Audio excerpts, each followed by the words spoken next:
The Olympic Summer Games are upon us, and apparently there's been some injuries that have happened. Sam put them together for me. I'm scared, but we're gonna learn something together. Let's get started. Uh-oh. These spins, these dismounts, this is where the danger comes in. Didn't quite get to the vertical for the last move, but on the high bar, she's working quickly, efficiently. I feel a dismount is coming. Oh dear. Concussion, broken nose, zygomatic arch fracture. I hated the way she was rolled over. If she had a cervical injury there, that would be a really bad way. You gotta support the neck when you do that. No! She's up. No. That looked bad for a moment. And That she didn't move. No.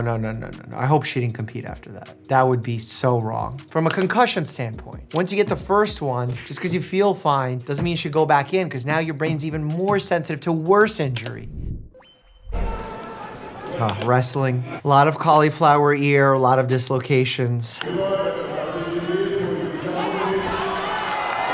Elbow? Was that elbow? Falling on a weird angle like that on your elbow, it could be very devastating. In situations like this, it's usually more of a simple dislocation where you're tearing ligaments. Complicated or complex one would be broken bones. What can be dangerous is if you do have significant damage to that area, especially with a broken bone, you can tear arteries, which can cause massive bleeding from the brachial artery, but also massive nerve damage that can then predispose to issues with the hand. And as we know, the hand is very important. As occupational therapists can attest, so tipping my cap to occupational therapists and all the great work they do.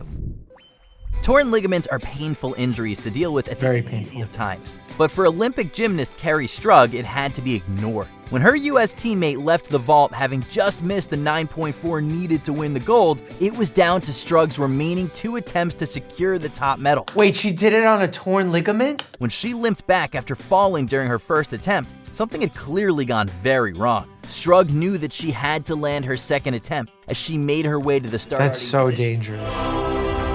Oh no. She landed on one leg.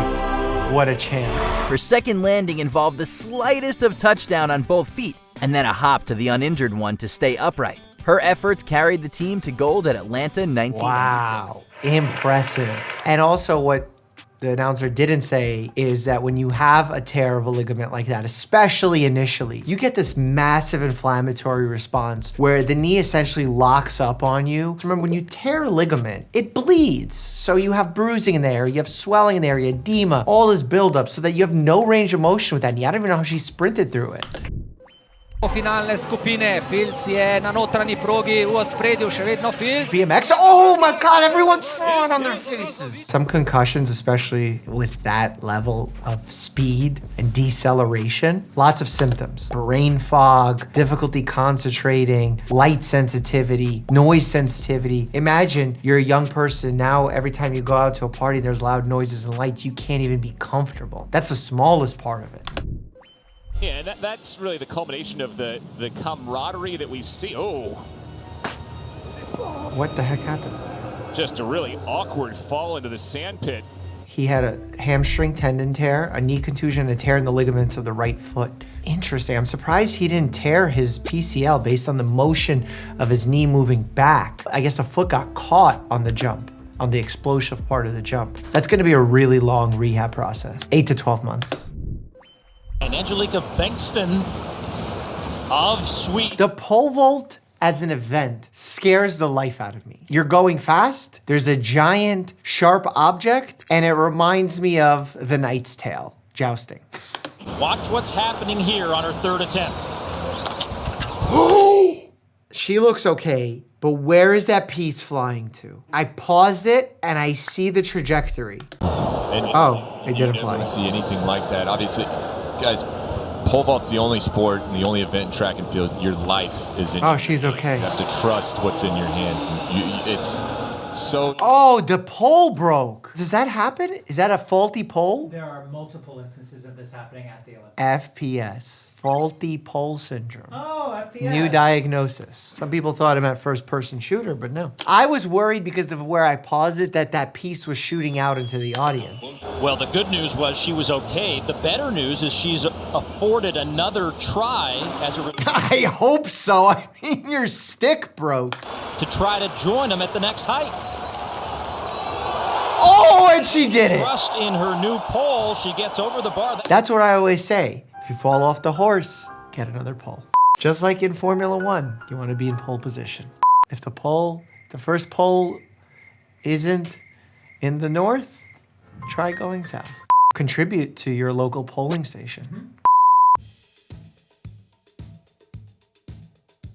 Did he get hit by the stick on his finger? Did he get stick?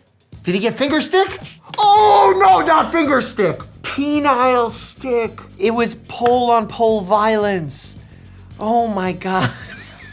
That's just a freak accident because it's not usually what happens. It's so rare, but it can happen. And what are you doing? You're flying 16 feet, 17 feet. Good luck trying to avoid your pole from getting cut. That's 2 pole accidents. This is becoming very polarizing.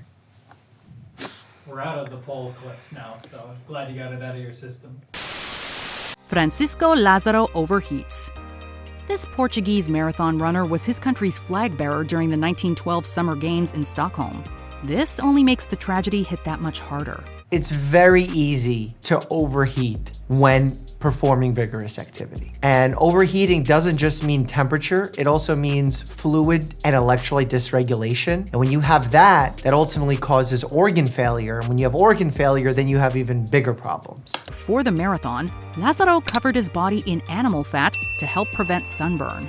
I guess before sunblock, there were other avenues. This layer of fatty wax prevented his skin from sweating. Yeah, I was gonna say, that feels weird. And he suffered a fatal imbalance of electrolytes. Because by putting that fat, you essentially put a lipid layer over your skin, therefore making your pores clogged and making it difficult to have proper sweating and thereby proper evaporation and thereby proper cooling. With less cooling, you can develop serious symptoms of heat stroke. He collapsed 19 miles into the race and passed away with a body temperature of 105. Wow.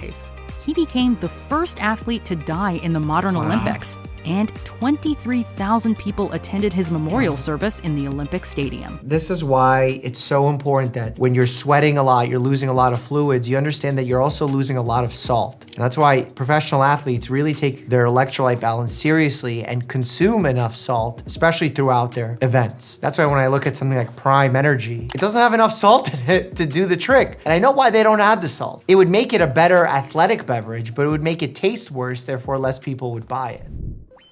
In the second half, New Zealand's Katie Glynn suffered a nasty head injury. Did she get hit in the face? Oh, right in the back. Chris Avila did this so much to me during my match. I swear to God. I was actually telling the ref one time, like, hit me in the back of my head and then my legs tripped up. I was like looking at the ref for like, hey man, say something to him. And people thought I wanted out. I didn't want out. I wanted a fair fight. 5 staples and 2 sutures later, Glynn returned to the pitch and completed the game. Same day? Wow, champ. A penalty shootout. It's Hogue. This looks like fun. And she slots it home. Was that good? The Netherlands are through to the gold medal game. Wow. Well done, Netherlands. Good at soccer and field hockey. I'm sure a bunch of other sports, but those are the only ones I'm aware of. Within the men's 400-meter final, viewers around the world were united behind more than a team, but also one injured athlete. Just over halfway through the 400 meters semifinal event, the British favorite fell to his knee from what was later confirmed. You have to pull up like that. Yep, that's happened to me before. And rehabbing it is so difficult. I mean, you have to be very, very careful because any explosive movement can just re-trigger it. In fact, I'm not gonna lie, when I had it pop the first time, every time I sprinted after that, even if I was warmed up, ready to go, I still had this like little traumatic feeling in the back of my head that I needed to take it easy on that hamstring. The image of Derek Redmond hoisting himself up, limping on, and then carried over the finish line by his own father to a standing ovation because Derek had to finish his race has become nothing short of historic. Pretty sure it's illegal. Can't have someone help you over the finish line. In the springboard preliminaries, Greg Louganis met disaster. Oh, what happened? It would be one of the most haunting and memorable moments of the games. He's doing good, he's doing good, he's doing good, he's doing good. He's gonna hit his head! I have to pause it. Is he gonna hit his head? No! No! Oh my God, I feel it. Oh. Oh, I'm so worried for his cervical vertebrae. He did come immediately out of the pool and was assisted then. Are they holding his hand?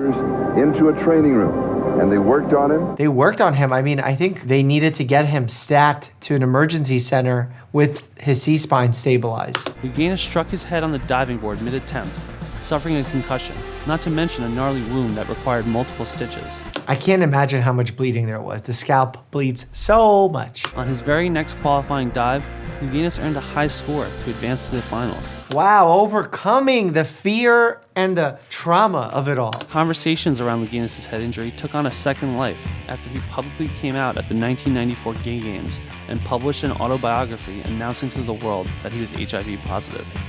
Some people, including prominent members of the IOC, criticized Louganis for not disclosing his HIV status immediately after his injury. Oh, that's interesting, because for me as a boxer, for example, because I have a professional boxing license, I had to submit HIV and hepatitis testing before my boxing match. That was the norm. I'm surprised that the Olympics still do this. Maybe they do now. Maybe it was just like a time issue. Given that other Olympians were using the same pool. I understand the concern, but I'm very confident that there's no recorded instances of HIV being transferred or transmitted in the midst of a pool. The virus doesn't survive really outside the body in this way. Chlorine would kill it immediately. So I don't think that that is something people need to be concerned with. This is actually pretty similar to a question that I asked my nephew when I gave him a sex ed quiz about whether or not sperm dies in a hot tub. Click here to check that out, and as always, stay happy and healthy.